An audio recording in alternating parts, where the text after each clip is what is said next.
Hello, I'm Jennifer Witt, Program Director for ProjectManager.com. Hello fans of ProjectManager.com. Well, if your team is in analysis paralysis and you're having problems getting your project going, here are 9 best practices to avoid the subtle traps in planning. Number 1, you need to plan your plan. First of all, so now you finished initiation, you have your project charter, and it's great to take the steps to actually plan out your planning. So you actually think through all of the things that need to be planned for and accounted for on your project, so that you don't find things along the way as you're executing and controlling your plan. Plan them in the beginning so you can actually insert them into your plan. Number 2, make sure you have inputs that you need in order to get the project done. So after initiating, you have to have certain deliverables that are produced that are actually become inputs into the planning phase. So you need to ensure that you have those. Some companies call those gates. They have different gate reports or gates to ensure that they have the proper input.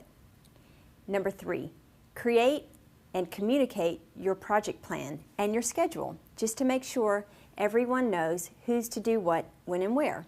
Number 4, implement process. It's really up to the project manager to ensure that you are implementing a process for your project. So project management is one part, but process management is another. So a process to have a standardized, documented, communicated way of implementing plans of the project plan is very effective and efficient for running your project. Number 5, create and update your templates. Have you ever been in the middle of a project and you notice some of the resources in there left the company 7 years ago? Or maybe you were referencing an organization that was done away with years ago? Well, now's the perfect time to actually update your templates to make sure the updated information is in the template and that you're not cutting and pasting old information. Number 6, set up your repository. So you can set up a repository on your server online so people can begin putting documents, referencing documents, collaborating on documents. Now's the perfect time to mobilize your documents, your files, and make sure everything is ready for use.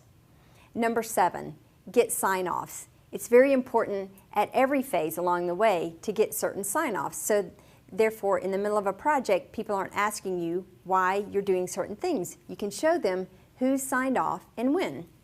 Number 8, ensure everyone on the team knows who is doing what, when, and where.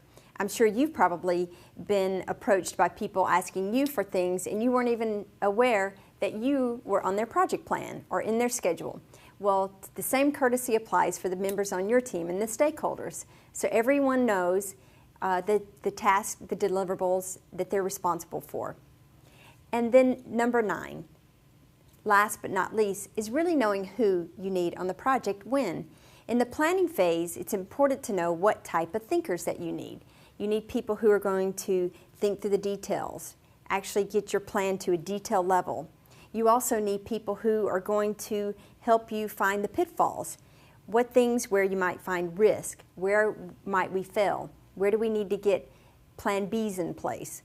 And also people who are very good at being inventive, creative ideas. Maybe if this is the first time you've ever created a project like this or implemented a project like this, you need those thinkers who can find different ways to get things done. So those are the 9 best practices that I wanted to share with you to avoid subtle traps in planning. If you need any tips, tools, or techniques, please be sure to visit us at ProjectManager.com.